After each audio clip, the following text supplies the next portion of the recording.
ጤና ይስጥልን ክቡራን ተመልካቾቻችን እንዴት ቆይታችኋል? የኢትዮጵያ ቴሌቪዥን እየተከታተላችሁ ትገኛላችሁ። ባለፉት 7 ዓመታት የመንግስት የስራ እንቅስቃሴዎች ምን ይመስላሉ? ቀጣይ አቅጣጫዎችስ ምንድናቸው ስንል ከኢፌዴሪ ጠቅላይ ሚኒስትር ዶክተር አብይ አህመድ ጋር ቆይታ እናደርጋለን። እንድትከታተሉት እንጋብዛለን። ክቡር ጠቅላይ ሚኒስትር ዶክተር አብይ አህመድ ካሉት ውድ ጊዜ ፈቅደው እኛን ሊያገኙ ስለወደዱ ከኢትዮጵያ ቴሌቪዥን ጋር ባለፉት 7 ዓመታት የመንግስት ጉዞ ወቅታዊ ጉዳዮችም ላይ ትኩረት አድርገው ቆይታ ሊያደርጉ ስለወደዱ እጅግ አድርጌ ነው የማመሰግነው በእኔም በተመልካቾቼም ስም። እኔም አመሰግናለሁ። መልካም እንግዲህ ቃለ መጠይቄን የምጀምረው ከአንድ ንግግር ነው። በተለይ በበርካቶች ዘንድ የሚነገር አሁንም ድረስ የሚጠቀስ አንድ ንግግር አለ። ስንኖር ኢትዮጵያዊ ስንሞት ኢትዮጵያውያን የምትለዋ ንግግር ቫይራል የሆነች በርካቶች አሁንም ድረስ የሚጠቅሷት ናትና ትልቅ የሆነ ኃያል የሆነ ትርጉም እንዳለውም ጭምር እረዳለሁና ክቡር ጠቅላይ ሚኒስትር ኢትዮጵያዊነት ለእርሱ ምንድን ነው? እጅግ በጣም ወሳኝ ጥያቄ ነው። የኢትዮጵያዊነት ምንነት ላይ ሳንግባባ ከዚያ ተቀጥሎ በሚመጡ ሀሳቦች ላይ መነጋገር ያስቸግራል። ኢትዮጵያዊነት ማን ነው? ኢትዮጵያዊስ ማን ነው? ለምንድን ነው ኢትዮጵያዊነት የሁላችን አሰባሳቢ ጥላ አድርገን የምንወስደው የሚለውን ነገር ሁሉም ሰው በእኩል ትርጉም ይገነዘበው እንደሆነ እርግጠኛ አይደለሁም። ለኔ ኢትዮጵያዊነት ኮመን ፌት ነው፣ የጋራ እጣ ፈንታ ነው። እንደ ግለሰብ ሳይሆን እንደ ሕዝብ የምንደርስበትን ማንኛውም ትልሞቻችን ልናሳካ የምንችለው በዚህ ግራንድ ማንነት ውስጥ እንደሆነ ነው የማምነው። ኢትዮጵያዊነት ሲባል ብሔራዊ ጥቅም፣ የግለሰብ ጥቅም፣ የቤተሰብ ጥቅም፣ የማህበረሰብ ጥቅም፣ ከዚያ ደግሞ አልፎ ብሔራዊ ጥቅም። ብሔራዊ ጥቅም ልክ እንደ ግለሰብ ጥቅም ጠዋት ከፍለን ወዲያው የምናገኘው ላይሆን ይችላል። እኛ ከፍለን ልጆቻችን የሚያገኙት ሊሆን ይችላል። አሰባሳቢ ትርክት እኛ ሲፈጥረን ባለብዙ መልክ፣ ባለብዙ ቋንቋ፣ ባለብዙ ባህል ስለሆን እነዚያ የሚለያዩ ማንነቶች ዋናውን ማንነት እንዳይሸረሽሩት የሚሰበስበን እንደ ቤተሰብ እንድንታይ የሚያደርገን ትርክት ያስፈልጋል። ከዚያም ባሻገር ያ ብሔራዊ ጥቅም ያልነውን ነገር ሊያሳካ ሊያበለጽግ የሚችል ትውልድ መስራት ይጠይቃል። ብሔራዊ ጥቅም ከግል ጥቅም የሚለየው ነገር በሰሞኑ በፈረንሳይ ሀገር አንድ የካቶሊክ ካቴድራል የመጎብኘት እድል አግኝቼ ነበር። ኖትርዳም ካቴድራል ይባላል። እዚያ ሲነግሩን ይህ ካቴድራል ተጀምሮ እስኪያልቅ 200 ዓመት ፈጀባቸው። 200 ዓመት ማን መኖር ይችላል? 200 ዓመት ማንስ ጀምሮ ሊጨርስ ይችላል? 200 ዓመት የሚሰራ ስራስ ጀማሪው ምን ሊሆን ጀመረው? በግል ጥቅም ቢሆን አያየው። ብሔራዊ ጥቅም ማለት ያ የጀመረው ያ የሚሰራው ከዚያ ከሰራው ስራ ተጠቃሚ እንኳን ባይሆን በትውልድ ቅብብሎች መካከል የሚጸናና ኢትዮጵያዊነትን የሚያቆይ ስራ ማለት ነው።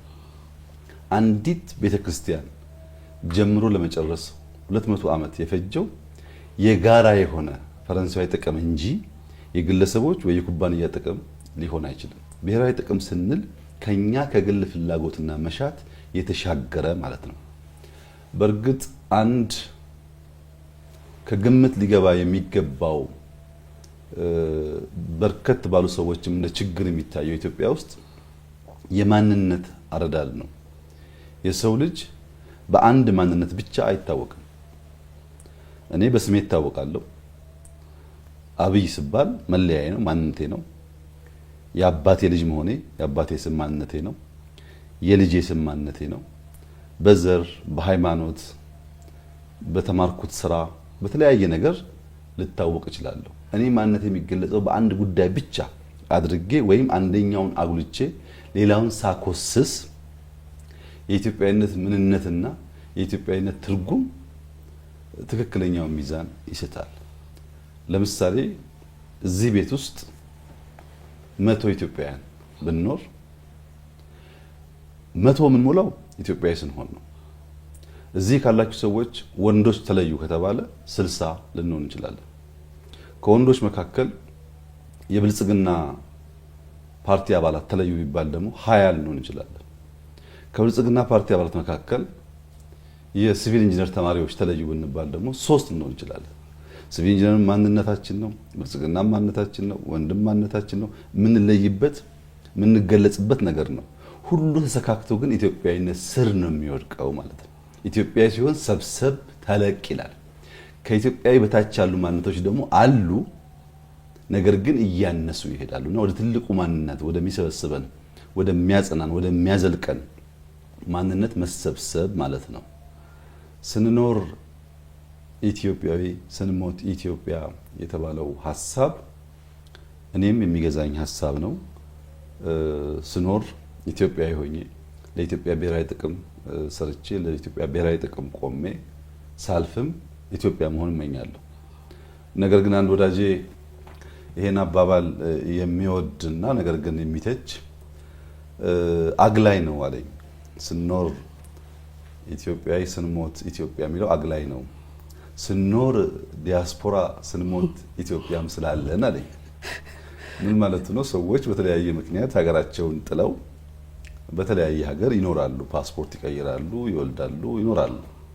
መጨረሻ ግን ብዙዎቹ፣ ሁሉም ባይሆኑ ብዙዎቹ ሲሞቱ ገንዘቡን መክፈል እንኳ ባይችሉ ኢትዮጵያውያን አዋተው ለምነው ተለቅተው አስከሬናቸውን ለሀገራቸው ልከው እዚህ ይቀበራሉ።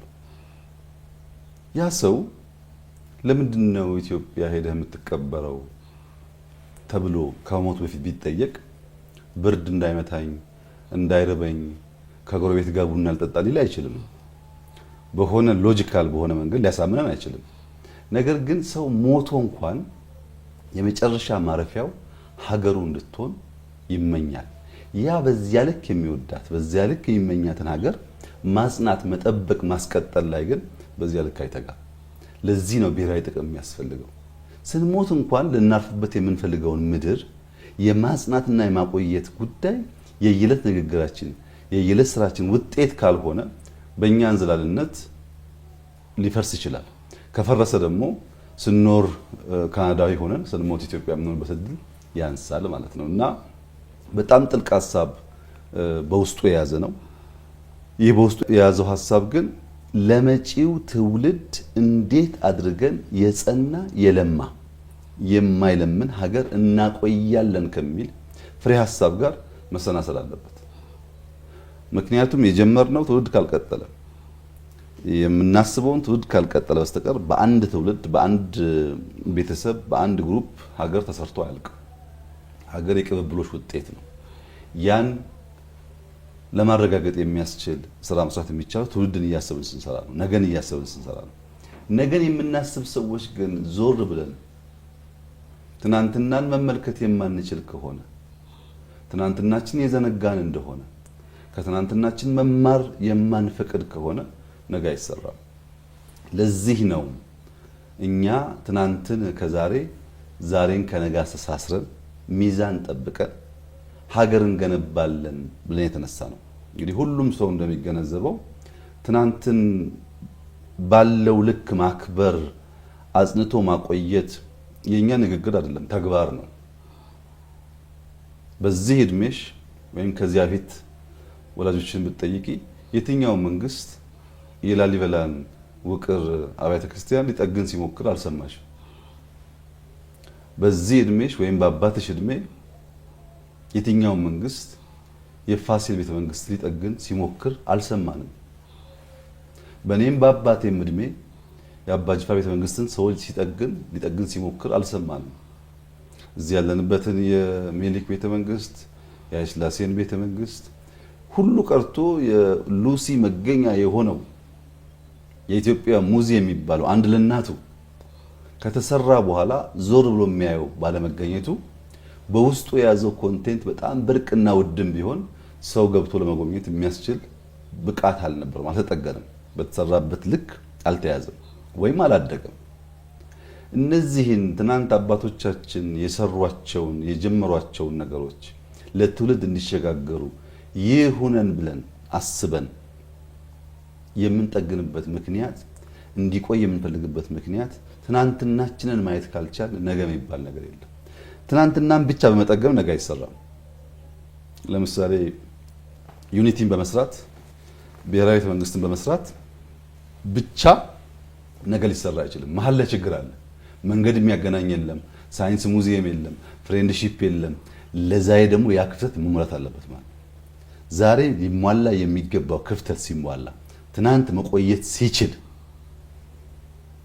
ነገ ቁልጭ ብሎ የሚታይ ምን አይነት ነገር ለመድረስ እንደምንችል ማንም ሰው በቀላሉ ሊገምት ይችላልና ትናንትናን በወጉ ተገንዝበን በወጉ ተረድተን እሱን ጠግነን ለልጆቻችን መሻገር እንችል ስናደርግና በትናንትና ውስጥ የጎደሉትን ደግሞ ዛሬ ስንሞላ ነጋቸው ብሩህ የሆኑ ልጆች ይፈጠራሉ ማለት ነው። ይሄን ያሰበ ነው ኢትዮጵያዊነት። ኢትዮጵያዊነት ማዕቀፍ ነው። ኢትዮጵያዊነት ከትናንት እስከ ነገ ነው። ኢትዮጵያዊነት ከሀ እስከ ፐ ነው እንጂ ሲመቸን ሲደላን ጥቅም ስናገኝበት የምናዜመው የምናወድሰው ሲከፋን ሳይመቸን ሲቀር ህልሞቻችን ሲጨነጋገፉ የምንተው የወረት ጉዳይ አይደለም። የሁል ጊዜ ነው። በከፍታም በዝቅታም ሲመችም ሳይመችም የምንኖረው ጉዳይ እንጂ ኢትዮጵያዊነት ሲደላንና ለኛ ሲመች ለምሳሌ ስልጣን ስንይዝ ኢትዮጵያዊ ብለን ኖረን ስልጣኑ ሲቀር ደግሞ የለም ኢትዮጵያዊነት አያስፈልግም የምንል ከሆነ ይሄ ትክክለኛ መስፈርት አለ። ኢትዮጵያዊነት የምንሰዋለት ዓላማ ነገ ሃርቨስት የምናደርገው ብቻ ሳይሆን አንዳንዱ በልጆቻችን የሚታይ ሊሆን ይችላል። ለዚያም ቢሆን ዋጋ የሚከፈልለት ጉዳይ ነው። ይሄ ደግሞ በኢትዮጵያ በተደጋጋሚ ታይቷል። ሰዎች አድዋ ላይ የሞቱት፣ ሰዎች ማይጮ ላይ የሞቱት፣ ሰዎች ባድመ ላይ የሞቱት ትውልድ እንዲቀጥል ሀገር እንዲቀጥል እንጂ ከሞቱ በኋላ ሌላ የሚያገኙት ወረት ክፍያ ስላለ አይደለም። ሰዎች ህይወታቸውን ከፍለው ሀገራቸውን የሚያጸኑት ኢትዮጵያዊነት እንደዛ ባለ ደርዝ የሚለካና የሚታይ ስለሆነ ነው። ባጭሩ ኢትዮጵያዊነት ኩልል ብሎ የሚፈስ ጅረት ነው። ክረምት ከበጋ የማይቋረጥ በድምጸቱ ለህጠሙ በመድረሱ ለእርሻ በመሆኑ ተፈጥሮን በመጠበቁ እጅግ እርካታ የሚሰጥ በሰፈር ውስጥ የሚያልፍ ኩልል ያለ ጅረት ካለ ኢትዮጵያዊነት እንደሱ ነው። አንዳንዴ ዘንቦ ሊደፈርስ ይችላል። ነገር ግን ሰክኖ ደግሞ ይጠራል። ኢትዮጵያዊነት የማይቆም በቀጣይነት የሚፈስ በሙላት የሚመለስ በልጆች የሚገለጥ የኖረ ያለና የሚኖር ነው ብዬ ነው የማስበው። በተለይ ስለ ትናንትናችን ሲያነሱ ክቡር ጠቅላይ ሚኒስትር አንድ ማንሳት የፈለኩት ጉዳይ ስላለ ነው አያይዤ ዛሬ ላይ ሆነን ትናንትናችንን የምናይበት መነጽርስ የተስተካከለ ነው? በምን መልኩ ልናየው ይገባል ትናንታችንን ስንገነዘበው ይላሉ?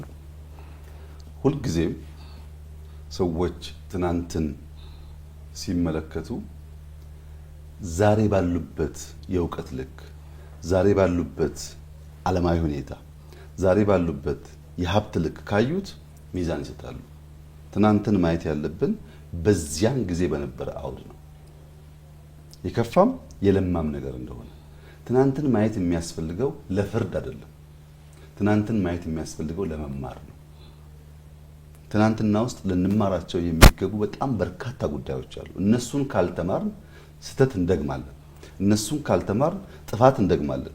ጥፋት ከደገምን ደግሞ ይያያዝና ለትውልድ ይሻገራል። ትናንትናን ስናይ ለመፍረድ ከሆነ ትናንትናን ስናይ ያ መደረግ አልነበረበት መደረግ ነበረበት ለመወሰን ከሆነ በዚያ ትውልድ መካከል መገኘት አለብን።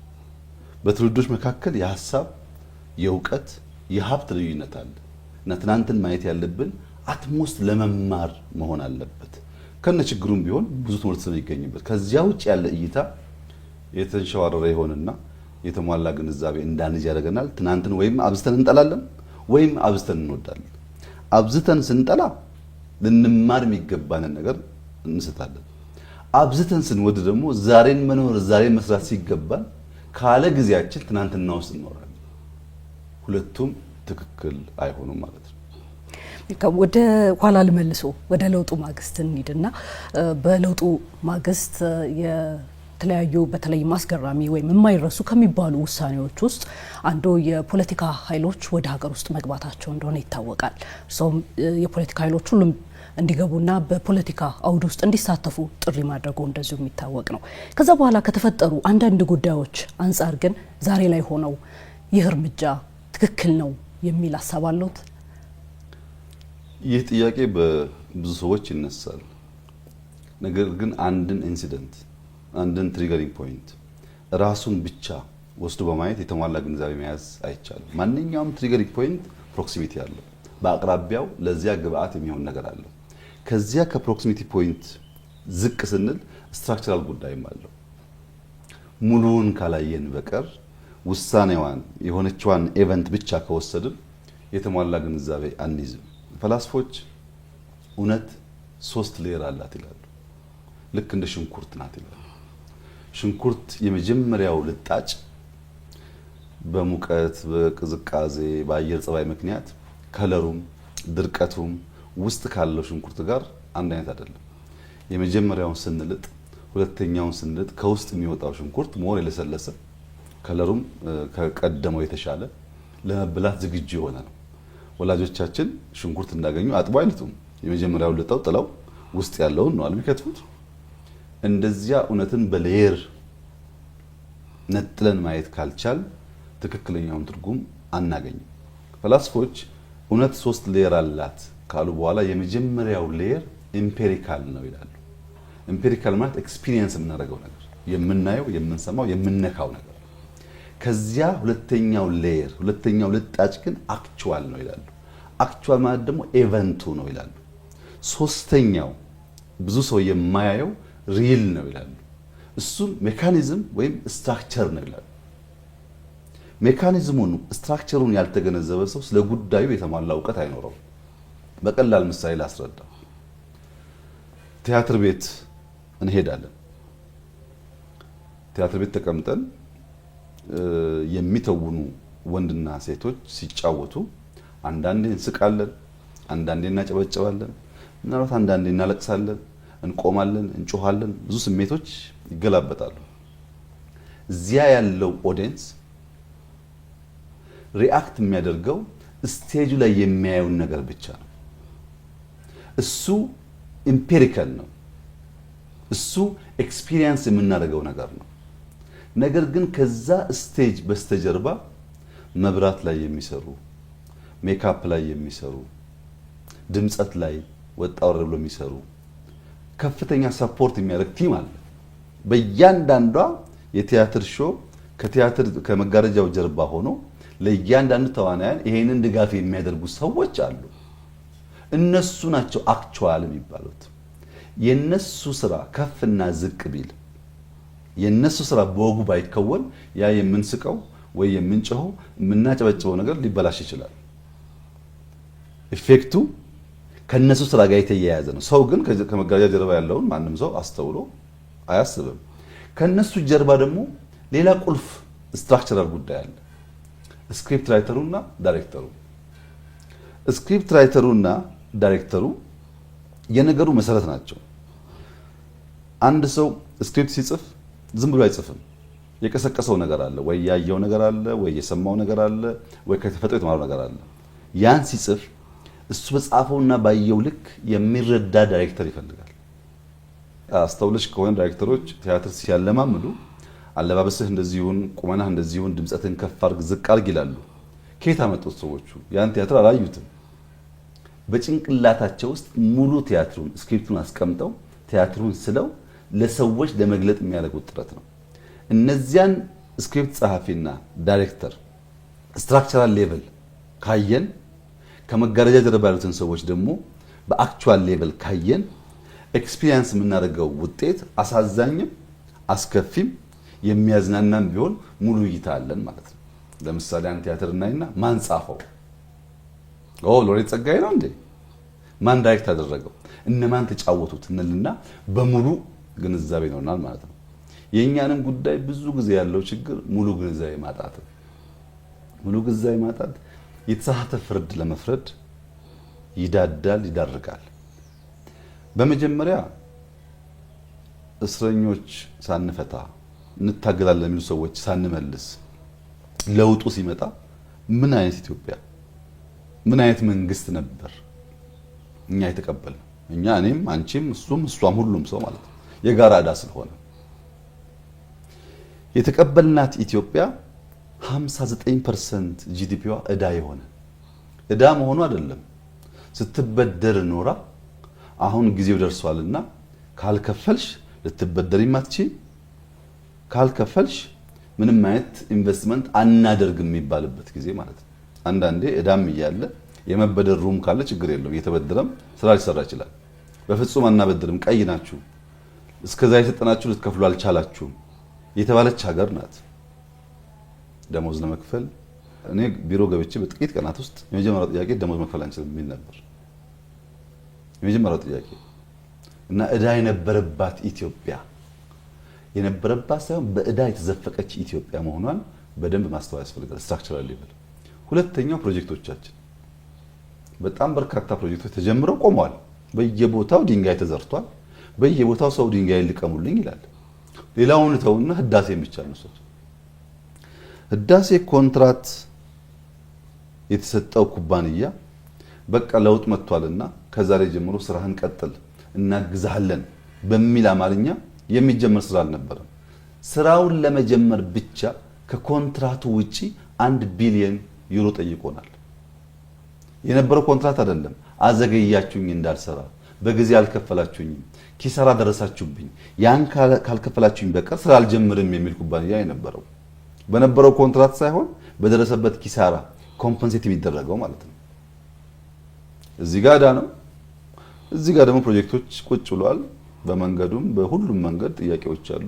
ከሁሉ ላይ ግን ህዳሴ ደግሞ እንደዚህ አይነት ከፍተኛ የሆነ ሀብት ዲማንድ ያደርግ ነበር። ሶስተኛ የተረከብናት ኢትዮጵያ በጂኦግራፊ ታስረች ናት፣ እስረኛ ናት። እኛ መሰለን እንጂ ስንንቀሳቀስባት ኢትዮጵያን የሚያክል 130 ሚሊዮን ህዝብ ያለው ከፍተኛ ቆዳ ስፋት ያለው ብዙ ምርት ማምረት የሚችል ለብዙ ጎረቤቶቹ በብዙ መንገድ ሽጦ በረከሰ መንገድ ፕሮዳክቱን አቅርቦ ብዙ ነገር ማግኘት የሚገባው ሀገር እስረኛ የነበረው የጂኦግራፊ እስረኛ መሆን ዛሬ ብቻ ሳይሆን በልጆቻችን በእነሱም ልጆች ጭምር አደጋው እያደገና እየጎላ የመጣ ጉዳይ ነው። የተረከብናት ኢትዮጵያ የጂኦግራፊ እስረኛ ነበረች። ይህንን መዘንጋት አያስፈልግም። ጂኦግራፊ እስረኛ መሆን ለምን ጠይቃቸው ጥያቄዎች በሙሉ በኋላ ምላሽ እየሆነ ስለሚሄድ የተቋም ድቀት ነበረ። ያሉን ተቋማት በወጉ ስላልተሰሩ የተሰጣቸውን ተልዕኮ ለመፈጸም የማይችሉ መንግስት፣ ፓርቲ፣ ዘር፣ ሃይማኖት፣ ሰፈር መለየት የሚቸገሩ መንግስት እያለ ሌላ መንግስት እንዲያዛቸው የሚጠብቁ ተቋማት ነበሩ። ድቀት ያለበት ነው። ያ ምንድነው? ሐሳብ እንኳን ቢኖር ያን ሐሳብ ኤክስኪዩት ለማድረግ አያስችልም ማለት ነው። ከተቋም ሻገር ስንል በርካታ አሳሪ ህጎች ነበሩ። ህጎቻችን በንግዱም በሂውማን ራይቱም መፈተሽ ይጠይቁ ነበር። ህጎቹ ሲሰሩ ስሪታቸው አሳሪ ስለነበረ ከዚህ ሁሉ ብሶ ደግሞ ትርክታችን አንተ ቀይና አንተ ጥቁርና አንተ እንደዚህ ነህ የሚል ከፋፋይ በታኝ ትርክ ነው የነበረው ለአመታት የተሰራበት እና ሰው ቁጭ ብሎ በጋራ ለማውጋት እንኳን በዚያ የተሰጠው ክፉ ዘር የራሱን ቢጤ ካላገኘ በስተቀር ለመነጋገር የሚቸገር ነበር። የሚዲያ አውዱ፣ የፖለቲካ አውዱ የተሳከረ ዓለም ነው የነበረው። እነዚያን ስትራክቸራል ጉዳዮች ሰው ዘንግቶ ለምን ተመለሰ፣ ለምን ተወሰነ፣ ለምን ተቀመጠ ቢል ትክክለኛው ምላሽ አያገኝም። ምን አይነት ኢትዮጵያ ነው የተቀበልነው? ምን ትመስል ነበር ኢትዮጵያ ያኔ?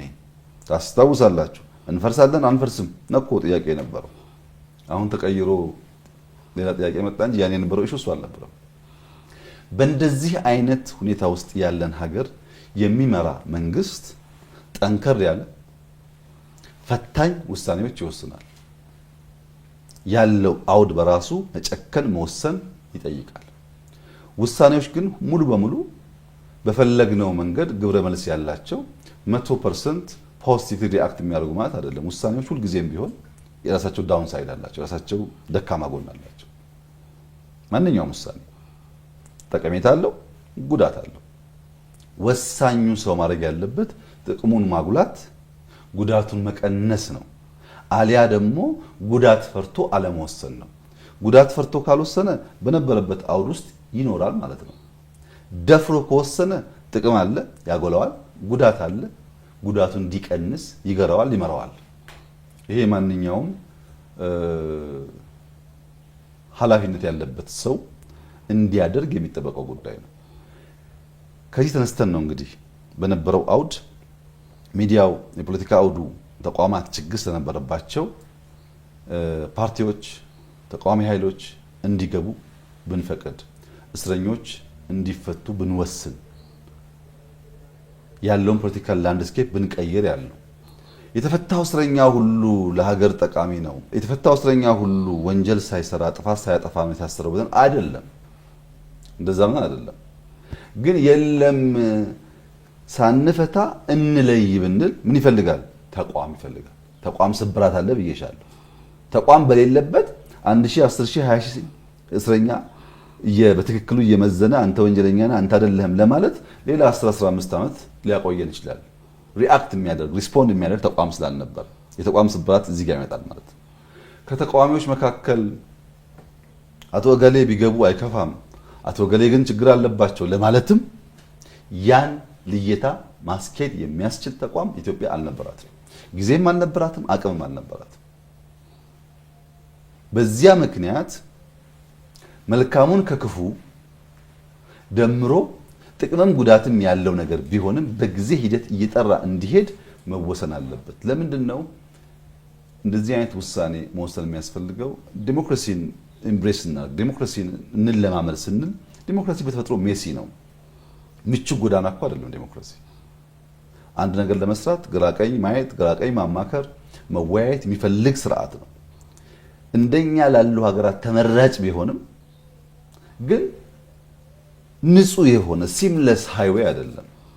በየመሃሉ የሚጎረብጡ ነገሮች አሉት። ያ የሚጎረብጥን ነገር እየፈቱ መሄድ ግድ ነው። ያ የማይመችን ነገር እየፈቱ መሄድ ግድ ነው።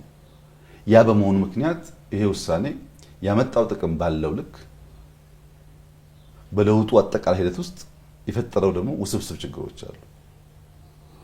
ችግር አልቦ ውሳኔ ስላልነበረ ችግሩን እናሳነሳለን፣ ጠቀሜታውን ደግሞ ማክሲማይዝ እናደርጋለን።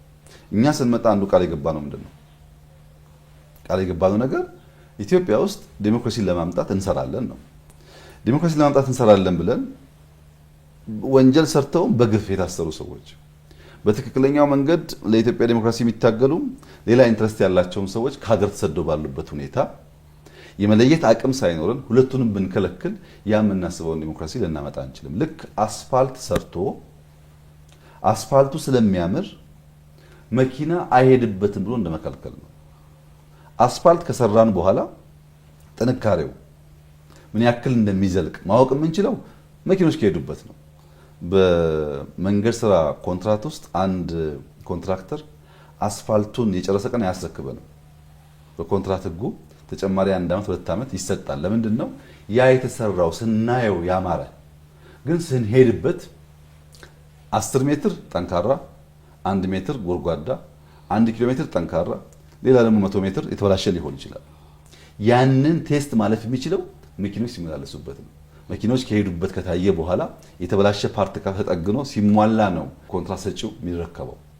እኛ ዴሞክራሲ ያለው መንገድ ከሰራነው በኋላ ፓርቲዎች አይንቀሳቀሱበትም ብለን ከዘጋን የዴሞክራሲውን ውሃ ልክ ማወቅ አይቻልም። እና የኛ ውሳኔ የነበረው ሁሉም መድረክ ማግኘት አለበት፣ ሁሉም ጆሮ ማግኘት አለበት። ሐሳብ ያለውና ሐሳብ የሌለው ለኢትዮጵያ ጠቃሚ ምክር የሚያመጣና የማያመጣ ጊዜ ይለየዋል። አሁን እኛ ተቋም ሳንይዝ እንለይ ብንለው ሪፎርሙን ሳንጀምረው ይጨናገፋል። ግን ለሁሉም መድረክ እንስጥ፣ ሁሉም ይደመጥ፣ ይታይ፣ ሐሳቡ ይደመጥና የተሻለው ይቀጥላል። ያልተሻለው ደግሞ በጊዜ ብዛት የሚሆነው ይሆናል። እና የመጀመሪያው ነገር መድረክ እንዲያገኙ ማድረግ ነው። ራሱን ለገበያ እንዲያቀርብ፣ ራሱን ለሚሸጥለት ህዝብ ለማቅረብ እንዳይከለከል ማድረግ ነው። ከዚያ በኋላ በህዝብ ተመዝኖ መክበድ አሊያም መቅለል የሚወሰነው በኔ ሳይሆን በአንቺ ሳይሆን በዚያ ሰው ሳይሆን በህዝብ ነው። ህዝብ ሁሉን ይሰማል፣ ሁሉን ያያል። ከዚያ መካከል የተሻለና የከበደለትን አክብዶ ይወስዳል፣ የቀለለውን ደግሞ እንዲሁ ይተዋል ማለት ነው። ህዝብ እንዲወስን እድል ሳንሰጥ ከሆነ ግን ውሳኔ የምንወስነው ጥፋት ያመጣል። በቅርቡ አውሮፓ ጉዞ ነበረኝ እና በዚህ ቆይታዬ አንድ የሚገርም ነገር አስተዋልኩ። እዚህ በጣም በንጽጽር ብዙ አምቡላንስ ስለማይጮህ መሰለኝ አውሮፓ በጣም ይረብሽ ነበር። ከአንድ ቦታ አንድ ቦታ ሲኬድ አምቡላንስ ይጮሃል። አምቡላንሱ ብቻውን አይደለም፣ የእሳት አደጋ መኪና ያለው ሞተር ሳይክሎች አሉና ጩኸት ነው። ወደዚያ ጩኸት ወደዚህ ጩኸት ነውና በጣም ይረብሻል። ተደጋጋሚ አጋጠመኝ። ዝም ልል ሞከርኩ፣ ግን እየበዛ ሲሄድ ጎኔ የነበረው ሰው የአምቡላንሱ ጩኸት በጣም ያውካል፣ ይረብሻል፣ ራስ ያማል፣ ያስመርራል አይነት ቅሬታ አዘል አስተያየት ሰነዘርኩ። አዎ ልክ ነህ፣ ይጮሃል።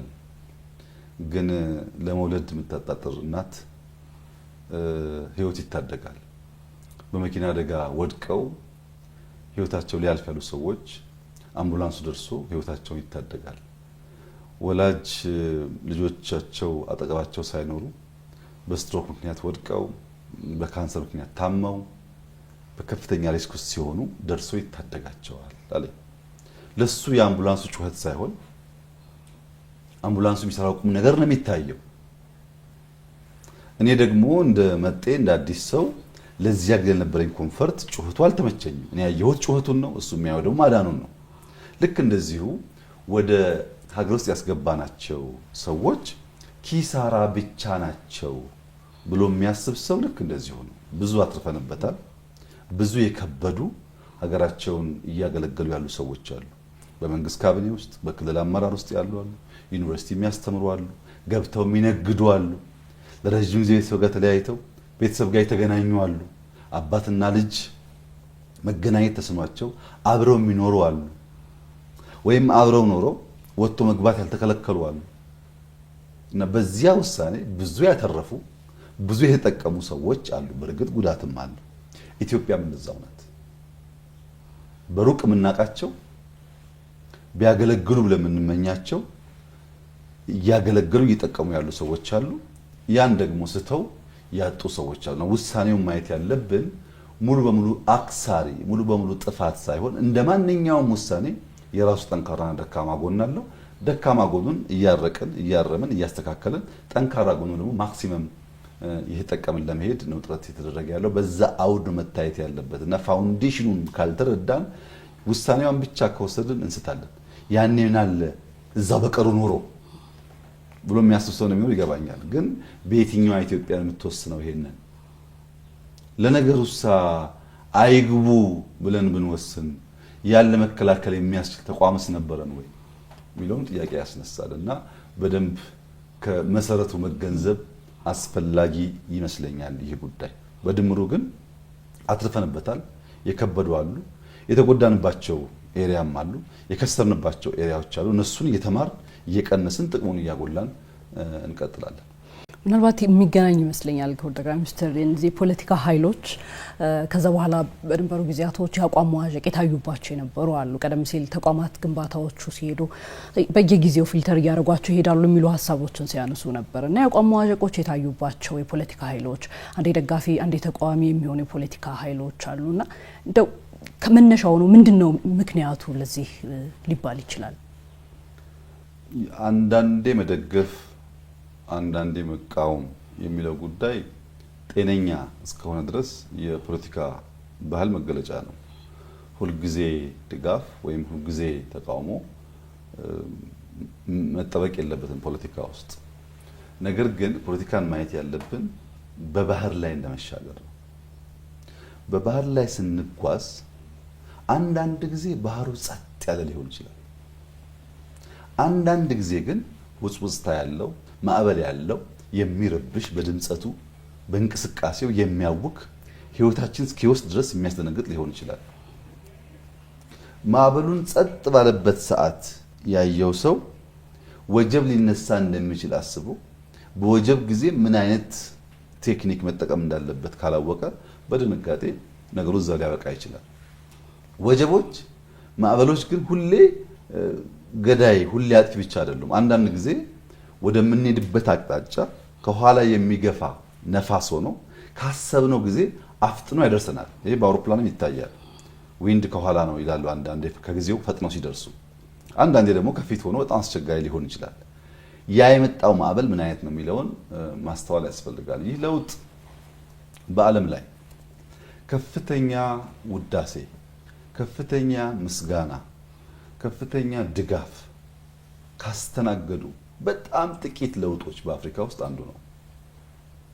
ሰዎች መዘንጋት የለባቸውም። ይህ ጉዳይ ከኖቤል ፒስ ፕራይስ ጀምሮ ከ27 በላይ ዩኒቨርሲቲዎች ሬኮግናይዝ ያደረጉት በጣም በርካታ ዓለም አቀፍ ተቋማት የተለያየ ምክንያት የተሸለመ የተደነቀ የተወደሰ በዓለምም በአፍሪካም በኢትዮጵያን ከፍተኛ ድጋፍ እና ውዳሴ ያገኘ ለውጥ ነው። በዚያው ልክ ደግሞ የሚቃወሙት ከጅምሩ የተቃወሙት መሀል ላይ የተቃወሙ ወጣ ገባ የሚሉ ሰዎችም ያስተናገደ ለውጥ ነው። ምንም አልጋ በአልጋ ተደርጎ አይወሰድም። ድጋፍ ያን ያክል የቸገረውና ለድጋፍ የሚጠማ አይደለም። ከፍተኛውን ድጋፍ አስተናግዷል። ተቃውሞም እንደዛው አስተናግዷል። ሁለቱንም ባላንስ አድርጎ ለመሄድ ለውጡ የወሰነበት መንገድ ነፋስ አቅጣጫው ሊቀይር ይችላል። እኛ ግን መዳረሻችንን እናውቃለን። መርህ ያደረግነው መልህቃችንን ነው። መርህን መልህቅ ካላደረግን በስተቀር መዳረሻ ግባችንን መልህቅ ካላደረግን በስተቀር ንፋሱ ወጀቡ መጣ ቁጥር ወዳሻው እንዲወስደን ከፈለግን ንፋሱ ይወስደናል፣ ግን ከምናስበው አያደርሰንም። አንዳንዴ ወጀብ መጥቶ እኛ የምንሄድበትን ፖይንት ትቶ ሌላ ጫፍ ይጥለን ይችላል። እዛ ስንደርስ እንደደረሰን ካሰብን ስተናል። መዳረሻችን እሱ አይደለም። እኛ መዳረሻችን ብልጽግና ነው። መዳረሻችን የጸናች ኢትዮጵያን ማየት ነው። መዳረሻችን ልመና ያቆመች ኢትዮጵያን ማየት ነው። እሱን ስናስብ መሀል ላይ ውዳሴም እርግማኑም ቢመጣ ብዙ ሚዛን የሚያስተን ጉዳይ አለ። ሚዛናችን የምንጠብቀው መልህቃችን መርህ ስለሆነ ማለት ነው። በውዳሴ ውስጥም እምብዛም ስካር አልተሰማንም፣ በእርግማን ውስጥም እምብዛም አልረበሸንም። ከእያንዳንዱ ውዳሴና ከእያንዳንዱ እርግማን ግን ለምን ብለን እንማራለን። ምን ፈጠረው? ምን አመጣው? የፖለቲካ ፓርቲዎች ለምንድን ነው በናሽናል ኢንትረስት ጉዳይ ላይ የሚሰበሰብ የሚጸና ሀሳብ መያዝ ያልቻሉት ብለን እንገመግማለን። አንደኛው ችግር የታዘብነው በዚያ ጊዜ የነበሩ የተቃዋሚ ፓርቲዎች ለውጡን ያዩበት መንገድ ነው። እኛ ያየንበት መንገድ ብቻውን በቂ አይደለም። እኛ ያየንበትን መንገድ ለመገንዘብ መጋቢት 24 የነበረውን የፓርላማ ንግግር ማየት ነው። አንዲት ስቴትመንት አልተዛነፈችም። ያቺ ንግግር ናት በየቀኑ በየአመቱ ተገበረው። እኛ አልተቀየርንም። ዓላማችን አስተዋሽ ተናግረነዋል፣ እየኖርነው ነው። ያ ንግግራችንን በየቀኑ እየኖርነው ነው። ከውጭ ያሉ ሰዎች ግን የኛን ንግግር የሰሙት ለነሱ አእምሮ እንዲመች አድርገው ነው። እኛ ያልነውን ሳይሆን የሚሽቱን የሰሙት። እንዴት ሰሙት ያልሽኝ እንደሆነ አንዳንዶች ችግር የለውም እነዚህ ብዛም የማይታወቁ ሰዎች ስለሆኑ ከወጣ ብለን በሪሞት እናዘዋለን ለውጡን እኛ ወደምንዘውረው የሚጓዝ ለውጥ ይሆናል ብለው አሰቡ። አንዳንዶች ደግሞ እነዚህም ብዛም አይቆዩም፣ ወደ 3 ወር ነው ያሉም አሉ። ባይዘው ወደ 3 ወር ውስጥ ተቀብለን እኛ እንቀጥላለን። እነዚህ በቃ አድራሽ ብቻ ናቸው እንጂ ዋነኞቹ እኛ ነን ብለው አሰቡ። ይሄን ሐሳብ ከጅምሩ የገመትናቸውም አሉ፣ በሂደት የተማርናቸውም አሉ። ነገር ግን አብዛኛው እንደዚህ ያለ ሐሳብ የሚያስቡ ሰዎች መንግስትን አያውቁም። መንግስትን መዘወር ግን ያስባሉ። አንዲት ቀበሌ ለአንድ አመት ሰርቭ አድርጎ አያውቁም። አንዲት ኤጀንሲ ሰርቭ አድርጎ አያውቁም። አንዳንዶቹ ፔሮል ላይ ፈርሞ አያውቁም። ማገልገል ምን እንደሆነ አያውቁም። ግን መንግስትን ማፍረስ፣ መንግስትን መምራት፣ መንግስትን መዘወር እንደሚችሉ ያስባሉ። ይህ ስለራሳቸው ያላቸው ግምገማ የፈጠረባቸው ቀውስ ይመስለኛል። ሀገር ለመምራት ሶስት ጉዳዮች ያስፈልጋሉ። አንደኛው እውቀት ያስፈልጋል። እውቀት ማለት የእውቀት መሰረቱ ኢንፎርሜሽን ነው፣ ዴታ ነው። አንድ ሰው ትምህርት ቤት ሄዶ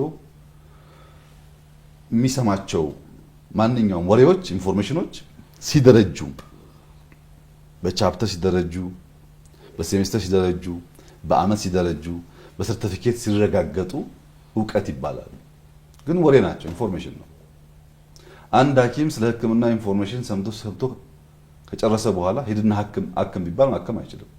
እየሰማ በሆነ ጊዜ ላይ መሞከር አለበት። ኖሌጅ የሚባለው እውቀት የሚባለው በሰማነው ኢንፎርሜሽን ባነበብነው መጽሐፍ ወይም ከሰዎች በሰማነው በትምህርት መልክ በተሰጠን ነገር ያከማቸነው ነገር ማለት ነው። እሱ ያስፈልጋል። ግን በጣም ያለው ሼር በመንግስት ውስጥ እነሱ እንደሚያስቡት ሳይሆን ውስን ሼር ነው ያለው። ከዚያ ቀጥሎ ስኪል ያስፈልጋል። ያ ኖሌጅ የሚመነዘርበት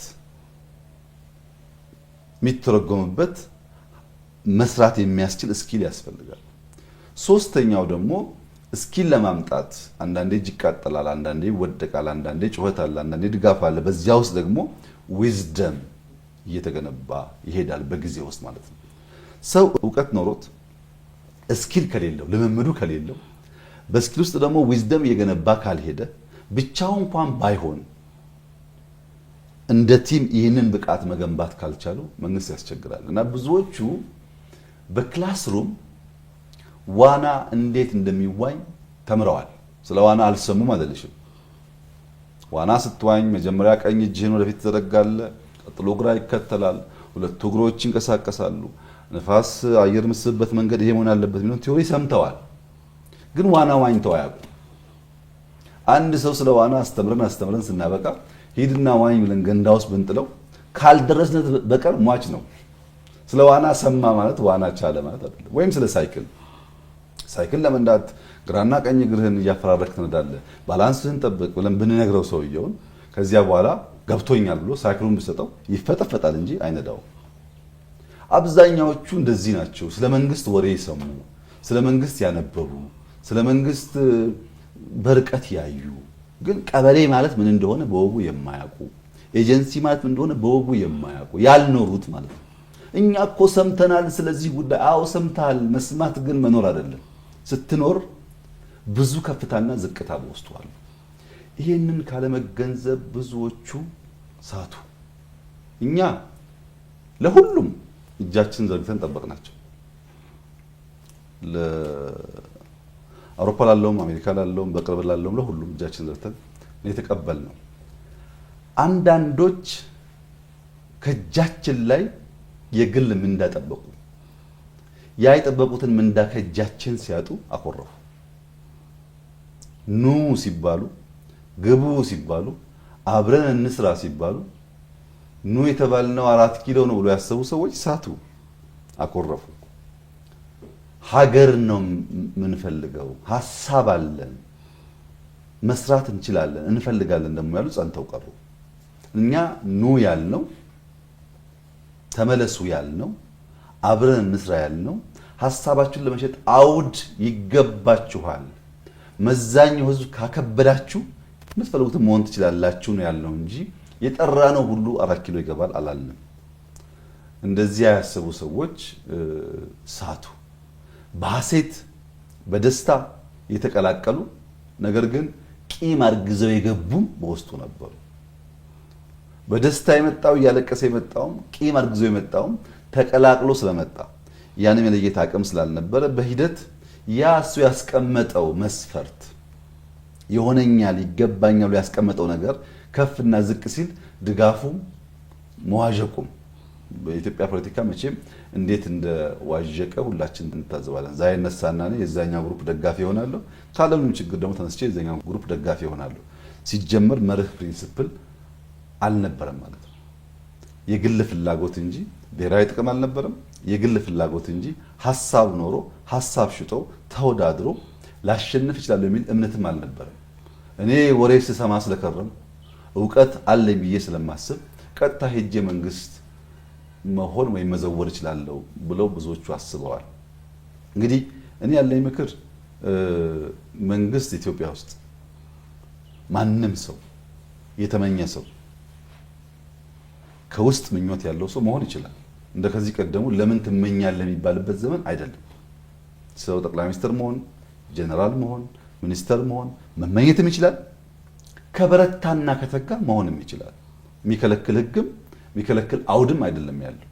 ብዙዎች ያን እንዲመኙ ለዚያም እንዲተጉም እንፈልጋለን። ግን ያለኝ ምክር በከፍተኛው ቦታ ላይ ማገልገል የምናስብ ማንኛውም ሰዎች ህልሙ ካለን ያ ህልም እንዳይጨነግፍና እንዲሆን ቀበሌን፣ ወረዳን፣ ኤጀንሲን ማገልገልን ፔሮልን ማወቅ አለብን። በወር ፔሮል ላይ ፈርመን ደሞዝ መቀበል ሳንለማመድ ከዚያም ከዚህ ሞጭልፈን እየኖር ከዚያ ላገልግል ካል ያ ባህሪ ይከተልንና በፔሮል መኖር የምንቸገር ሰዎች እንሆናለን። እና ፍላጎቱ ችግር የለበትም፣ ምኞቱ ችግር የለበትም፣ ለዚያ መትጋቱም ችግር የለበትም። ያ ግን በሰላማዊ በህጋዊ መንገድ እንዲሆን፣ በዓላማ እንዲሆን፣ ሐሳብ ቋጥረን እንዲሆን፣ በልፋትና በውጤት እንዲሆን ከሰራ ነው ከመራ ነው ለማንም ሰው ክፍት ነው። እኛ ዛሬም እጃችን የተዘረጋ ቤታችን የተከፈተ ለሰላም፣ ለውድድር፣ ለንግግር አብሮ ለመስራት ለሚፈልጉ ማንኛውም ሰው ክፍት ነው። ቤታችን ዝግ አይደለም። ባለፈው እንዲህ ስላደረግ ሁለተኛ አደርስብኝ የሚል አቋም የለንም። አሁንም ሐሳብ ያለው ሰው፣ ሰላማዊ መንገድ የሚከተል ሰው፣ በመርህና በትጋት ሊያመጣ የሚሻ ሰው ካለ እሱ ለኛ ትርፍ ጥቅም ሀብት እንጂ ኪሳራ አይደለም። አንዱም ችግራችን ጠንከር ያለ ሐሳብ ያላቸው ሐሳብ ላይ ቆመው የሚሞግቱ ቻሌንጅ የሚያደርጉ ኃይሎች ጠፍተዋል ኢትዮጵያ ውስጥ። ስሜት ነው እዛም እዛም የሚወራጨው እንጂ ሐሳብ የለም። እሱ ለኛም አይጠቅመንም፣ ለኢትዮጵያ አይጠቅማትም። ምክንያቱም ሐሳብ እየደረጀና እየሞገትን ስንሄድ እንማማራለን፣ አንዱ ከአንዱ ይማራል። በዚያ ሂደት ውስጥ እናድጋለን እና አሁንም እኛ አልተዛነፈን፣ ቦታችን ክፍት ነው። በመርህ ላይ ቆሙ ከመጀመሪያው ዕለት ጀምሮ እስከዛሬ ድረስ በምንሰራው ስራ መጋቢት 24 እየተመለሱ ሪፈር እያደረጉ የሚደግፉ በጎደለውም የሚመክሩ ሰዎች አሉ። ሙሉ ላይሆን ይችላል አንዳንድ ጉዳይ ሲደግፉንም ያልገባቸው ሲቃወሙንም ያልገባቸው፣ አንድ ሳምንት ሲያወድሱ ሌላ ሳምንት ሲረግሙ የሚታዩ ሰዎች ደግሞ አሉ። ይሄን እንግዲህ እነሱ ቢሰሩበት ይሻላል ከኛ ይልቅ ብዬ ነው የማስበው። በእኛ በኩል ግን ውዳሴውንም በሚዛን ወቀሳውንም በሚዛን ከውዳሴውም ትምህርት ከወቀሳውም ትምህርት ነው የምንወስደው። በውዳሴ ዘመን በጣም በርካታ ሽልማቶች፣ በጣም በርካታ ግብዣዎች ይቅርብን ብለን ትተናል። ውዳሴ ነው መርጠን የወሰድናቸው አሉ። በጣም በርካታዎችን አልተቀበልናቸውም፣ አልሄድንም። ለምን? የውዳሴ መደጋገም በውጤትና በስራ ካልተገለጠ ሊያዘናጋ እንደሚችል ስለምናቅ የሚያስፈልገውን ያክል ካየን በኋላ አብዛኛውን እናመሰግናለን ነው ያለው። በተቃውሞ ጎራም እንዲሁ ነው።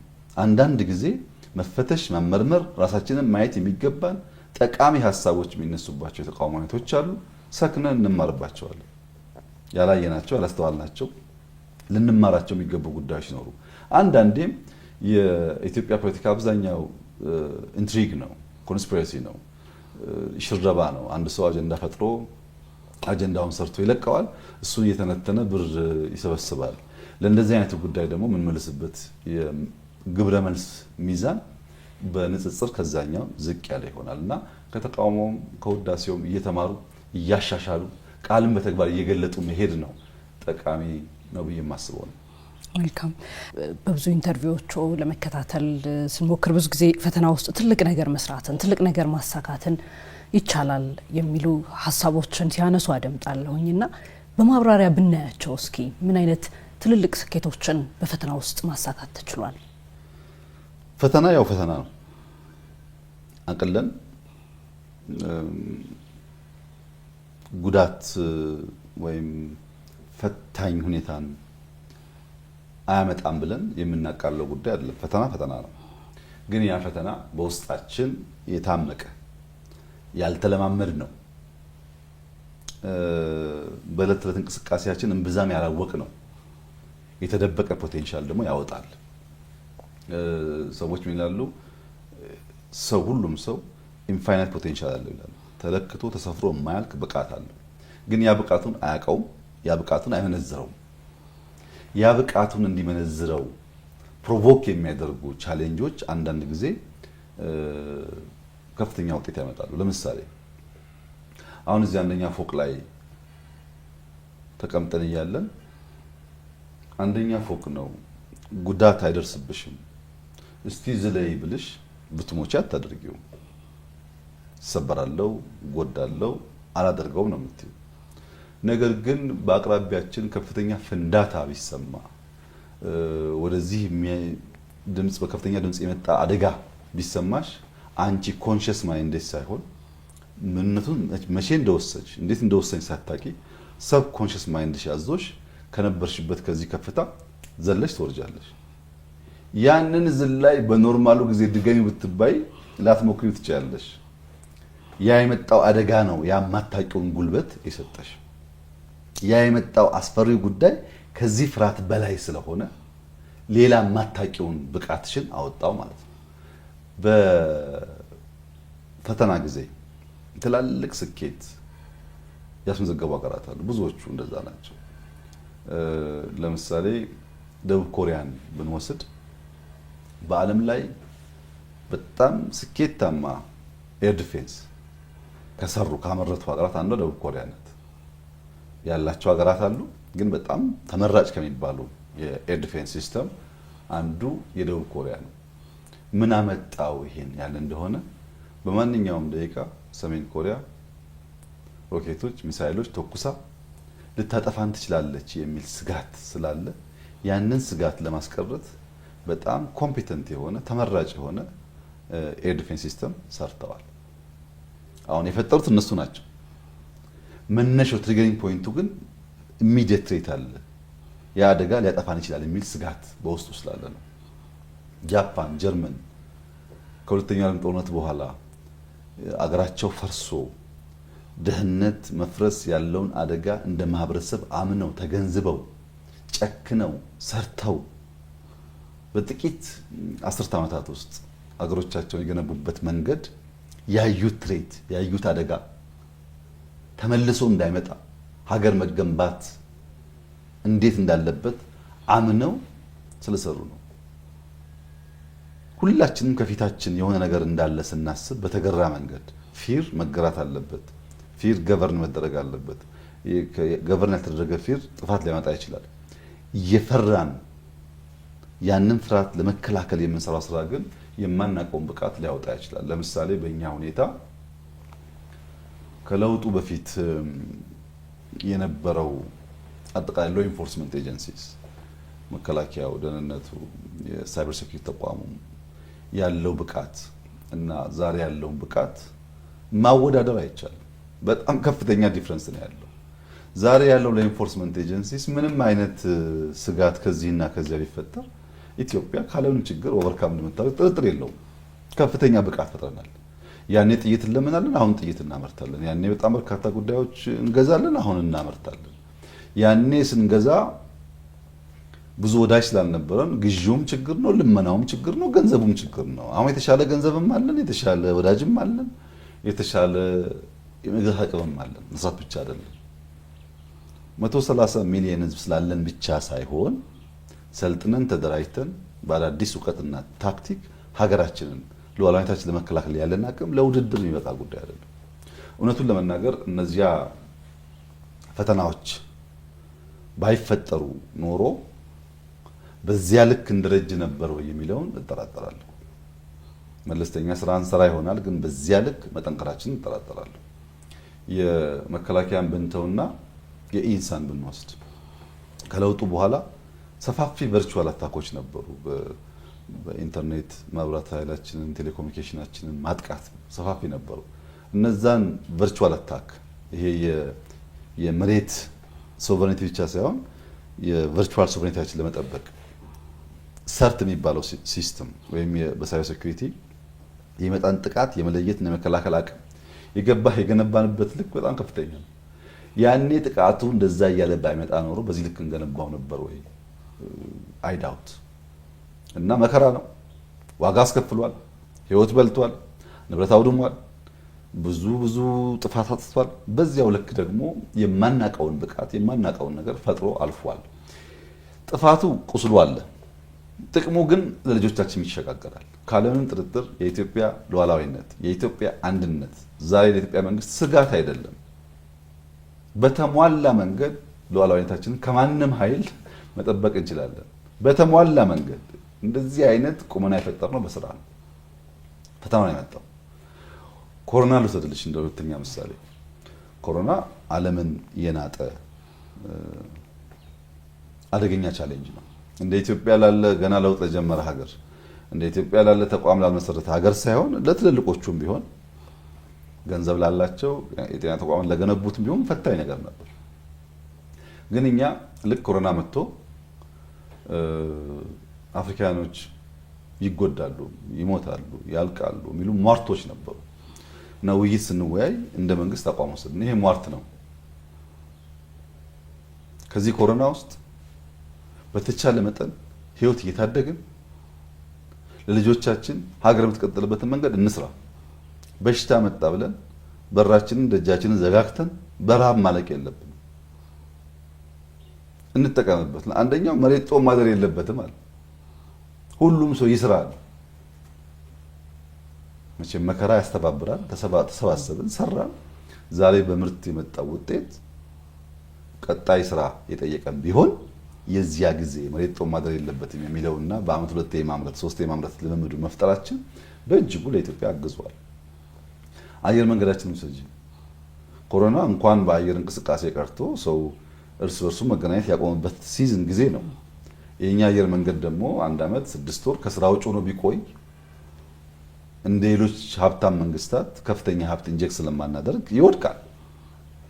ሰስቴን ማለት ሰርቫይቭ ማድረግም ይቸገራል። የለም ወንበር እንፍታና ካርጎ እናርገው ብለን ዓለም ያገናኘ አየር መንገድና ከ6% በላይ ሬቬኑ አግኝቷል። በዛ አመት እድገት አግኝቷል።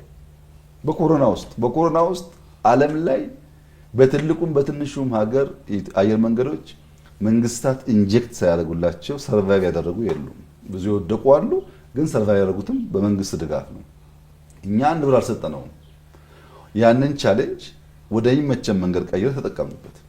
በጣም በርካታ ምሳሌዎች ማንሳት እችላለሁ።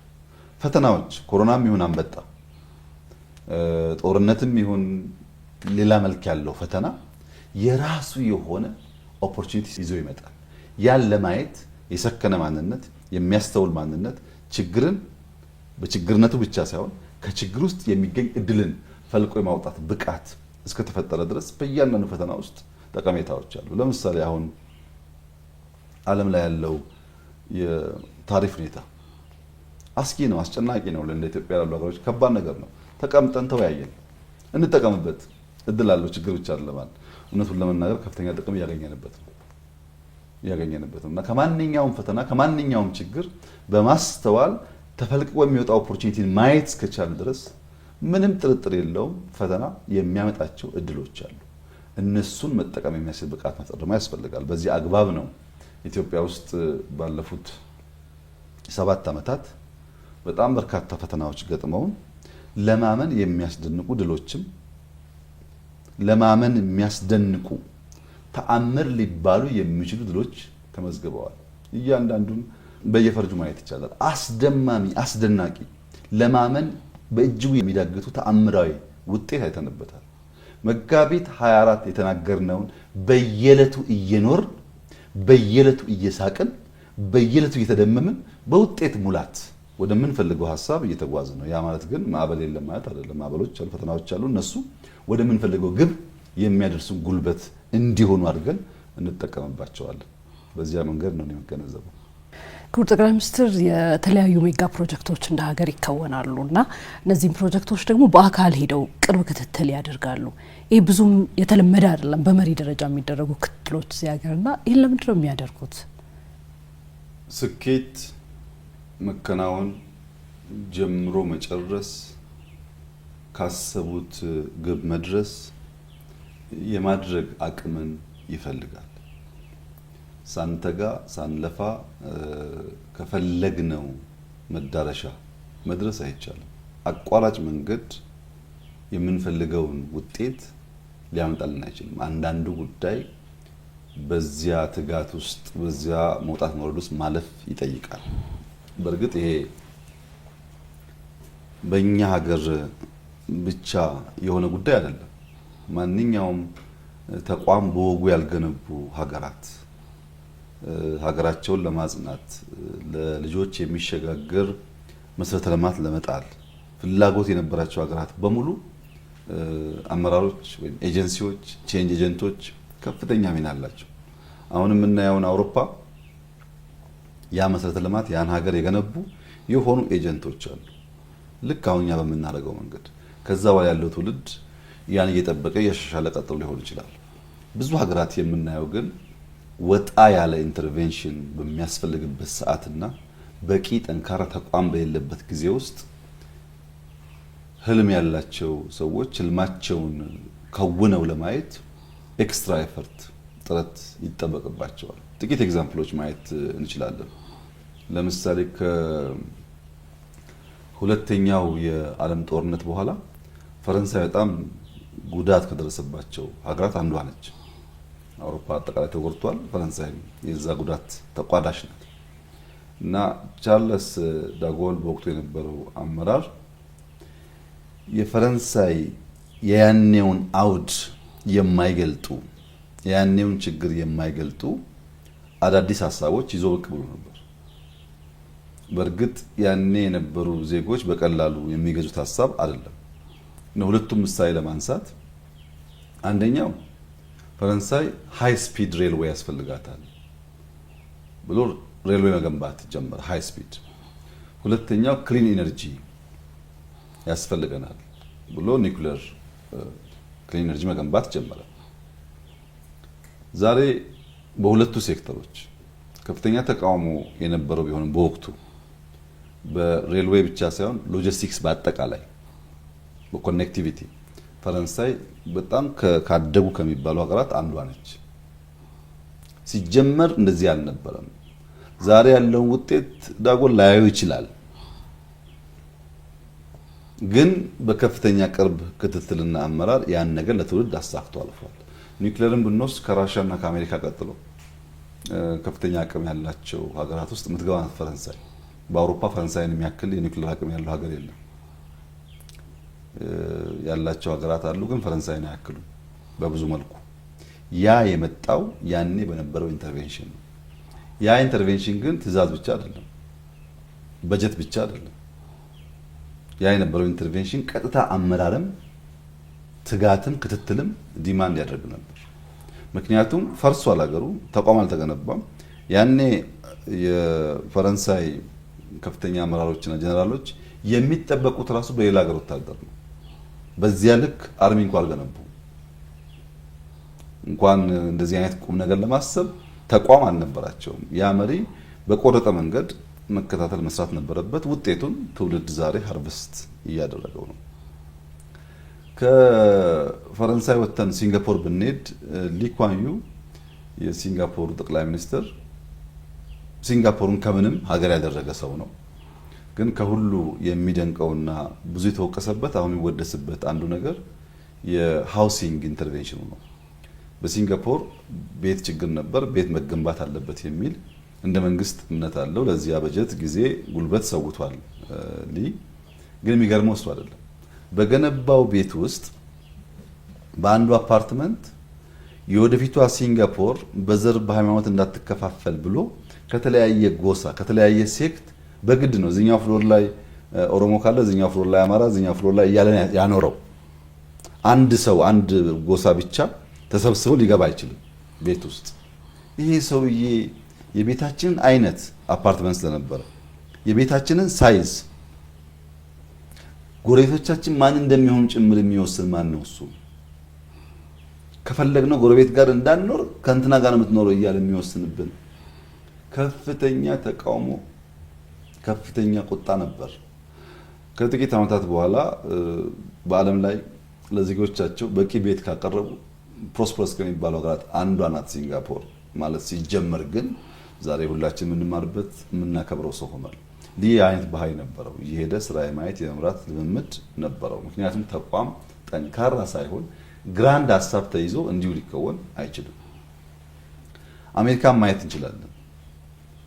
በ1950ዎቹ መጨረሻ 1960 መጀመሪያ አካባቢ ጆን ኤፍ ኬኔዲ የአሜሪካ ፕሬዝዳንት በነበረበት ጊዜ አፖሎን የስፔስ ሳይንስን ናሳን ፈጥሮ በስፔስ ሳይንስ ወደ ጨረቃ የመውጣት ህልም ነበረው። ያ ፕሮጀክት ወደ 25 ቢሊዮን ዶላር ገደማ ይጠይቃል። ያኔው አሜሪካ ደግሞ የአሁኑ አሜሪካ አይደለም። የሲቪል ራይት ሙቭመንት በስፋት ያለበት፣ ብዙ ሰልፎች ያሉበት፣ የዲሞክራሲ ጥያቄ የሚነሳበት፣ ሴቶች ይምረጡ፣ ጥቁሮች ይምረጡ የሚል ጩኸት የነበረበት፣ አክቲቪስቶች በጣም በስፋት የሚደመጡበት ዘመን ነው ዘመኑ። በዚያ ምክንያት የሱ የ25 ቢሊዮን ዶላር የአፖሎ ፕሮጀክት ኢንቨስትመንት እንደ ቅዱስ ሀሳብ የሚቀበሉት አልነበረም። ጊዜው አይመጥነውም ለዛ ጉዳይ። ግን ጆን ኤፍ ኬኔዲ ናሳ ከዋይት ሃውስ ናሳ እየነዳ ስራውን በቅርበት ይከታተል ነበር። ከዚህ ጋር ተያይዞ የሚነገር በጣም ብዙ ታሪኮች አሉ። ለምሳሌ አንድ ጊዜ ለጉብኝት ሄዶ ስራውን እያየ አንዷን ጽዳት ሰራተኛ አግኝቷት ሰላም ካላት በኋላ ምን እያደረግሽ ነው ሲላት አሜሪካ ወደ ናሳ የምታደርገውን ጉዞ እየደገፍኩ ነው አለች የሚባል በጣም ፕሮሚነንት የሆነ ንግግር አለ። እያጸዳች ነው ግን የዛ የትልቁ ህልም አካል ነኝ አለች የሚለው ማለት ነው። ይህ ሰው ማሰብ ብቻ በጌታ ሎኬት ማድረግ ብቻ ሳይሆን ፎሎ ያደርግ ነበር ማለት ነው። ወደ ህንድ መተን ጠቅላይ ሚኒስትር ነሄሩን ብንወስድ ህንድ እንደኛ ዳይቨርስ የሆነ ሶሳይቲ ያላት ናት። ብዙ ድህነት ያለበት ሀገር ነው። ምግብ ኢሹ የሆነበት ሀገር ነው። ግን ፕራይም ሚኒስትር ነሄሩ ሄቪ ኢንዱስትሪ ላይ ኢንቨስት ማድረግ አለብን፣ ሃይር ኤጁኬሽን በተለይ ደግሞ አይቲ ላይ ኢንቨስት ማድረግ አለብን የሚል ሀሳብ ይዞ መጥቶ ብዙዎች ዳቦ ሳንበላ ደግሞ ሄቪ ኢንዱስትሪ ምን ያደርግልናል ብለው ብዙ ጥያቄ አንስተዋል። ዛሬ ህንድ ያላትን የኢኮኖሚክ ለውጥ ያመጣ ግን ያ ኢንተርቬንሽን ነው። አንዳንዱ ኢንተርቬንሽን የጊዜው ስለማይሆን ተቋማት በቀላሉ ወስደው አይተገብሩትም። እነሱ እስኪለማመዱ ጊዜ ድረስ መሪዎች ወይም በየደረጃ ያሉ ሰዎች በቅርብ ክትትል ስራውን መፈጸም አለባቸው። ከተፈጸመ በኋላ የሚያይ ሰው ተምሮ መሰል ስራ ሊሰራ ስለሚችል፣ ለምሳሌ በእኛ ሁኔታ ዩኒቲ ፓርክ ሲሰራ እኔ እንደ ፕሮጀክት ማናጀር ነበርኩ። ዶክተር ፍስሐ፣ ዶክተር አብርሃም፣ ኢንጂነር ሀብታሙ ደግሞ ከኔ ስር የሚሰሩ ሰዎች ነበሩ። ከኔ ጋር ሆነው ይከታተላሉ፣ ይገመገማሉ። ስራ እንዴት እንደሚመራ አብረን እናያለን። ልክ እንጦጦን ከጨረሰን በኋላ ግን እያንዳንዱ የራሱ ፕሮጀክት እየያዘን የወጣው። ለምን ዶክተር ፍስሐ ጅማን ይመራል፣ ዶክተር አብርሃም ሶማሌ ያለውን ፕሮጀክት ይመራል፣ ኢንጂነር ሀብታሙ አርባ ምንጭን ይመራል። እነዚህ ሰዎች ደግሞ በስራቸው በጣም በርካታ ሰዎች እየፈጠሩ ነው። ትሪክል ዳውን ያደርጋል ማለት ነው። ካስኬድ እያደረገ እየሰፋ ይሄዳል። አሁን እኔ ዩኒቲን በመከታተልበት መልክ የአርባ ምንጩን ፕሮጀክት ወይ ጅማውን ፕሮጀክት አላይም። ባለቤት አለው፣ ሪፖርት ይቀርብልኛል፣ ቪዲዮ ይቀርብልኛል፣ ሲያስፈልግም ሄጄ አየዋለሁ። እንደዚህኛው ግን በየቀኑ ክትትል አይጠበቅብኝም። እዚህ ያስፈልግ ነበር ቲሙ እስኪሰራ ሀሳቡን የሚጋሩ አብልጠው የሚሰሩ ፓሽኑ ያላቸው ልምድ ያካበቱ ኖት ኦንሊ ኖሌጅ ስኪሉም ያላቸው ተለማምደው ስኪል ዴቨሎፕ ያደረጉ አመራሮች ሲፈጠሩ ደግሞ እኔ ወደ ሌሎች ስራዎች ትኩረት እያደረግኩ እሄዳለሁ። ለምሳሌ አዲስ አበባ ላይ የመጀመሪያው ኮሪደር የመጀመሪያው ዙር ሲሰራ እያንዳንዱን ኮሪደር የሚያስተባብሩ ሰዎች ኦልሞስት በየቀኑ የሳምንቱ አገኛቸዋለሁ። በየቀኑ ስራውን ያለው ኮሜንት አደርጋለሁ፣ ቀንሱ ጨምሩ ላለው በመጀመሪያው ዙር። በሁለተኛው ዙር ቢያንስ በ50% ቀንሷል ያ ነገር። አሁንም ከታተላለሁ አያለው፣ ግን የክትትሉ ዴፕስ ከአንደኛው ዙር አንጻር ቀንሷል። ምክንያቱም በአንደኛው ዙር የአዲስ አበባ ከተማ አመራሮች እንደዛ አይነት ስራ ሰርተው አያውቁም። ቢሮ ተቀምጠው የመገምገም የተለመደውን የስራ ባህሪ እንጂ ፊልድ ላይ ወክ እያደረጉ መስራት ብዙ አልተለመደም። በአንደኛው ዙር አብረን ሰራን። በሁለተኛው ዙር አብዛኛውን ራሳቸው ይሰራሉ፣ እኔ ደግሞ ማየት ባለብኝ ልክ አያለሁ። ይህ አሰራርና አካሄድ አንድ ነገር አልቆ ለማየት ጨርሰን ለማየት በእጅጉ የሚጠቅም ነገር ነው። እኛ በአይናችን ያላየነውን ድጋፍ ያልሰጠነው ነገር በጀት ብቻ አሎኬት አድርገን ውጤት እናገኝ አንችልም። ለምሳሌ ህዳሴ መውሰድ ይቻላል። ህዳሴ እስከ አንደኛው ሁለተኛው ሙሌት ድረስ ኤቭሪ ሲንግል ሞርኒንግ ጠዋት 1 ሰዓት ሩብ ጉዳይ 1 ሰዓት ከሩብ ባለው ጊዜ ውስጥ በየቀኑ ለፕሮጀክት ማኔጀሩ ደውለታለሁ። በየቀኑ ከሴኩሪቲ ቀጥሎ መከታተለው ውጊያ እያለንም ደውለታለሁ ከውጊያ ቦታ ላይ ምክንያቱም ይፈልግ ነበረ። አሁን ደግሞ መጠኑ እየቀነሰ ሄደ ማለት ነው። ለምን ነገርየው መስመር እየያዘ ሲሄድ የኔ ኢንቮልቭመንት እየቀነሰ ሲሄድ ሌሎች እየተረከቡት ይሄዳሉ። እኔ ደግሞ ወደ አዲሱ ነገር ፊቴን ዞር አደርጋለሁ። በዚህ መንገድ ካልሄን በቀር ጀምረን መጨረስ፣ አስበን መከናወን ከባድ ነገር ነው። ድካምን ፈርተን ድካምን ሸሽተን ውጤት መመኘት ተገቢ አይደለም። በእኛ ደግሞ ሁኔታ ተቋም የለም ብቻ ሳይሆን የተለመደው አሰራር መሪዎች ከቢሮ ስለማይወጡ ነገርየውን በአይን ስለማያዩ በጣም በርካታ የውሸት ሪፖርቶች ይቀርባሉ። ሌሎች ሰዎች መጥተው ሲያዩ ነው ህዳሴን ባዶ መሆኑን ያወቅነው፣ ሌላውን ፕሮጀክት ባዶ መሆኑን ያወቅነው እንጂ ቁጭ ብለን ሪፖርት ስንሰማ እንደዛ ላይ መስለን ይችላል። ስናየው ግን ብዙ ጣጣ በውስጡ አለና ማየት ያስፈልጋል። አሁን ወደ ክልል ሲወረድ 10 ቀበሌ ካለ ከ10ሩ 5ቱ 6ቱ በደንብ ወርደው በየሰው ጓሮ እየሄዱ ስንት ዶሮ እንዳለ፣ ስንት ላም እንዳለ፣ ስንት ቤተሰብ እንዳለ፣ ምን ያክል ፖቴንሻል እንዳለ የሚያውቁ ቀበሌ ሊቀመንበር ባሉበት ቦታ የተሟላ ዳታ አለ፣ የተሟላ ስራ አለ፣ ሰላም አለ። ቀበሌ ሊቀመንበሮች ብዙ በማይወርዱበት በማይከታተሉበት ማን እንደገባ ማን እንደወጣ በእነሱ ሰፈር በማያውቁበት ሁኔታ ውስጥ ደግሞ ችግር አለ እና ክትትል በቀበሌ ደረጃ ያስፈልጋል። በክፍለ ከተማን ብናስብ ወርደው ስራ የሚመሩ ክፍለ ከተማ አመራሮች ባሉበት ክፍለ ከተማና ቢሮ ተቀምጦ የሚሰሩ ሰዎች አንድ አይደለም ስራው። በየትኛውም ቦታ ብናይ ወርዶ ስራ እያዩ የሚመሩ ሰዎች ካሉ ስራ ይፈጥናል፣ ይከወናል። ያንን ልምምድ ማሳደግ ያስፈልጋል። ደግሞም ትምህርት ይገኝበታል። እውነት ለመናገር በማናቃቸው የስራ መስኮች ውስጥ ባለሙያ ጋር ስንነጋገር ስራ ስናይ ለምን ሆነ ስንል ለምን አታፈርስም ለምን አትቀጥልም ስንል ብዙ ነገር እንማራለን ከውድቀትና ትምህርትም ይገኝበታል፣ ስራም ይቀላጠፋል። ሰውም ደግሞ እንደዛ አይነት ጉልበት ሰጪ ክትትል ሰዋዊ ባህሪ ነው። ሰው ቁጥጥር ይፈልጋል። ለዚያም አስፈላጊ ስለሆነ ነው እንደዛ ማደርገው። አድካሚ ነው ግን በጣም ደስተኛ ነኝ። ጀምሬ ያልጨረስኩት ነገር የለም። ጀምሬ አስቤ ያልሰራሁት ፕሮጀክት የለም።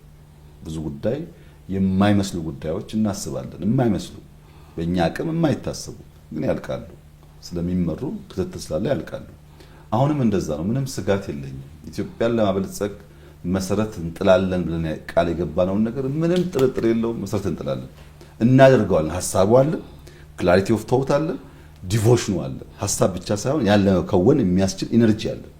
በዚያ ምክንያት ህዝባችን ይዘን አሁን በጣም ሰፊ ጉልበት አግኝተናል። ብዙ መስራት የሚችሉ ሰዎች እየመጡ ስለሆነ ምንም ጥርጥር የለውም የኢትዮጵያን ብልጽግና መሰረት እስክንጥል ድረስ ትጋቱም ውጤቱም ይቀጥላል።